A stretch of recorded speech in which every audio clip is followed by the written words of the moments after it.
Hello students, welcome to the Gateway Classes. I hope आपके जो है थर्ड सेमेस्टर के पेपर जो है बहुत अच्छे गए होंगे। नेक्स्ट सेमेस्टर में मैंने आपको जो सब्जेक्ट पढ़ाना है उसका नाम है हाइड्रोलिक्स इंजीनियरिंग एंड मशीन्स। ठीक है, ये सब्जेक्ट मैं आपको पढ़ाऊंगा और इस सब्जेक्ट की आपको सारे लेक्चर्स आपको मिलेंगे, सारी वन शॉट वीडियोस आपको यहीं पे जो आपके गेटवे क्लासेस की ऐप है उसी पे मिल जाएगी।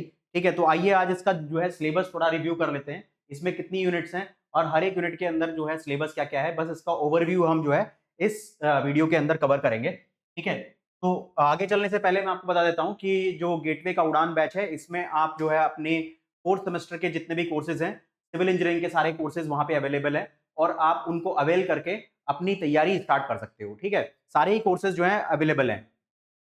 तो जो आपकी हाइड्रोलिक्स एंड हाइड्रोलिक मशीन है, ठीक है, ये मशीन, ये जो सब्जेक्ट है, ये आपका फ्लूइड मैकेनिक्स से ही रिलेटेड सब्जेक्ट है। आपने फ्लूइड मैकेनिक्स पढ़ा था थर्ड सेमेस्टर में, उसी तरह का सब्जेक्ट ये है, हाइड्रोलिक्स एंड हाइड्रोलिक मशीन्स।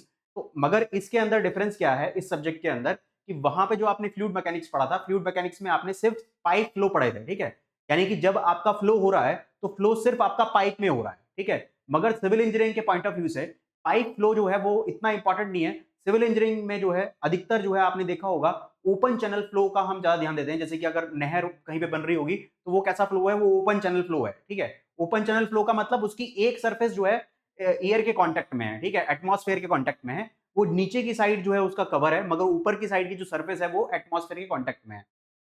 तो यहाँ पे जो हमें मेजर चीजें पढ़नी है शुरू की 3 यूनिट के अंदर, वो सारा का सारा हमें जो है ओपन चैनल फ्लो के बारे में स्टडी करना है।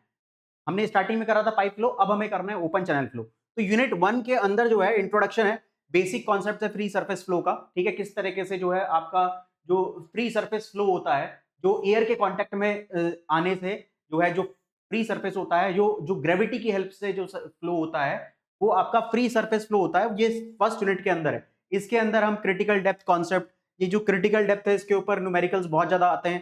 ठीक है, आपका चेजीज मेनीज कॉफिशिएंट्स इसके अंदर पढ़ेंगे, वेलोसिटी डिस्ट्रीब्यूशन इसके अंदर होगा। ठीक है, ये आपका यूनिट नंबर 1 है।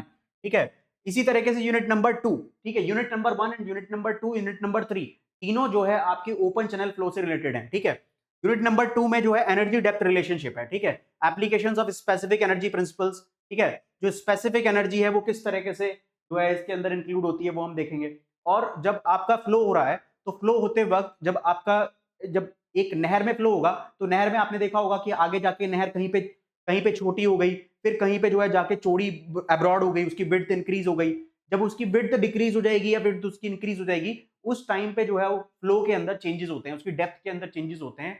वो चेंजेस हम सारे के सारे जो है इसके अंदर स्टडी करेंगे, किस तरीके से जो है रिवर या सॉरी जो आपका कैनाल है उसमें उसके डेप्थ में किस तरीके से चेंज आ रहा है, वो हम जो है कैलकुलेट करेंगे। अब इसमें जो है चेंज कैसे होगा, अगर आप इसको हॉरिजॉन्टली कॉन्ट्रैक्ट कर दोगे, उसकी विड्थ को कॉन्ट्रैक्ट कर दोगे तो उसकी डेप्थ में चेंजेस आएंगे। अगर उसकी विड्थ को आप इंक्रीज कर दोगे तो उसकी डेप्थ में चेंजेस आएंगे। ठीक है, या फिर जब कहीं पे फॉल आएगा, ठीक है, आपने कहीं पे देखा होगा कि एक नहर जो है थोड़ा सा ऊपर की साइड, इधर की साइड उसका बेड ये है, मगर आगे की साइड डाउन स्ट्रीम में बेड जो है थोड़ा सा नीचे की साइड हो गया, तो वहां पे क्या आ जाएगा, फॉल आ जाएगा। तो जब फॉल आ जाएगा तो उस टाइम पे हाइड्रोलिक जंप बनेगा। हाइड्रोलिक जब जंप बनेगा तो उसकी डेप्थ इंक्रीज हो जाएगी।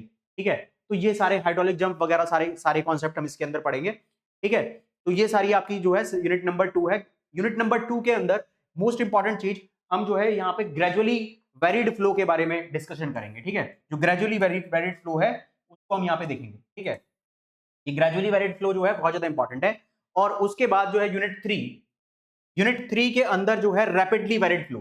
तो ग्रेजुअली वेरिड फ्लो का मतलब जब डेप्थ में चेंजेस, वेलोसिटी में चेंजेस, जो आपकी फ्लूइड प्रॉपर्टीज हैं, ठीक है, जो आपके फ्लो प्रॉपर्टीज हैं, उनमें जो चेंजेस होंगे बहुत ग्रेजुअली, बहुत धीरे धीरे हो, तो वो ग्रेजुअली ग्रेजुअल फ्लो कहलाएगा। और जो दूसरा फ्लो होगा जिसमें आपके डेप्थ में चेंजेस या वेलोसिटी में चेंजेस, ठीक है, जो फ्लूइड प्रॉपर्टीज हैं उसमें चेंजेस जो है बहुत तेजी से हो, तो वो आपका क्या क्या कहलाएगा, आपका रैपिडली वेरिड फ्लो कहलाएगा। ठीक है, इसके अंदर हाइड्रोलिक जंप्स आते हैं, इवैल्यूएशन ऑफ द जंप्स। ठीक है, और उसके बाद रेक्टेंगुलर चैनल्स में, हॉरिजॉन्टल बेड्स में, एनर्जी डिसिपेटर्स इसके अंदर आते हैं, ओपन चैनल सर्ज वगैरह, ये सब चीज जो है आपके यूनिट नंबर 3 के अंदर आपको देखने को मिलेगी। ठीक है, ये यूनिट नंबर 3 तक का जितना भी पार्ट है वो सारा का सारा ओपन चैनल फ्लो का है। ठीक है, उसमें पाइप फ्लो कहीं भी नहीं है।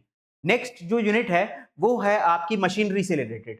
ठीक है, जो फोर्थ यूनिट है वो फोर्थ यूनिट है इंपल्स मोमेंटम इक्वेशन। यहां पे जो है आप जो है मशीनरी के बारे में पढ़ोगे, जैसे कि यहाँ पे देख रहे हो आप सेंट्रीफ्यूगल पंप, ठीक है, इंपैक्ट जेट्स, ठीक है, stationary, plane stationary moving plates, pumps के बारे में पढ़ना है आपको।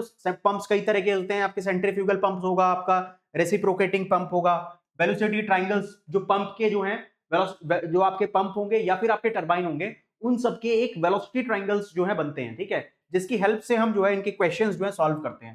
कैविटेशन पढ़ेंगे, मल्टी स्टेजिंग, ठीक है, ये सब आपका किस में आएगा, यूनिट नंबर 4 के अंदर आएगा, ठीक है। यूनिट नंबर 5 ये भी आपकी जो है मशीनरी से ही रिलेटेड है, ठीक है। तो इसके अंदर आप क्या आया, जैसे कि आपका पेल्टन टरबाइन आ गया, ठीक है, equation of the jets and rotor size, efficiency, Francis and Kaplan turbines. यानी कि ये वाली यूनिट जो 5th यूनिट है वो मेनली आपकी टरबाइन बेस्ड है, ठीक है। यहाँ पे आप टरबाइन पढ़ रहे हैं और 4th यूनिट के अंदर आप पढ़ रहे हैं पंप, ठीक है। यहाँ पे पंप है और यहाँ पे क्या है, आपका टरबाइन है, ठीक है। तो इस तरीके से ये आपकी जो है यूनिट क्वांटिटीज होगी, similarity, laws and specific speed, cavitations, characteristics of the curve, ये बहुत ज्यादा इंपॉर्टेंट टॉपिक है, कैरेक्टरिस्टिक्स ऑफ द कर्व।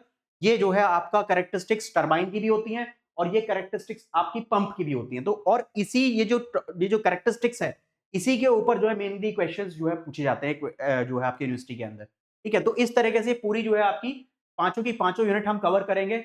इनके 1 by 1 वन शॉट वीडियोस भी आपको लगातार ऐप पे मिलेंगे, ठीक है।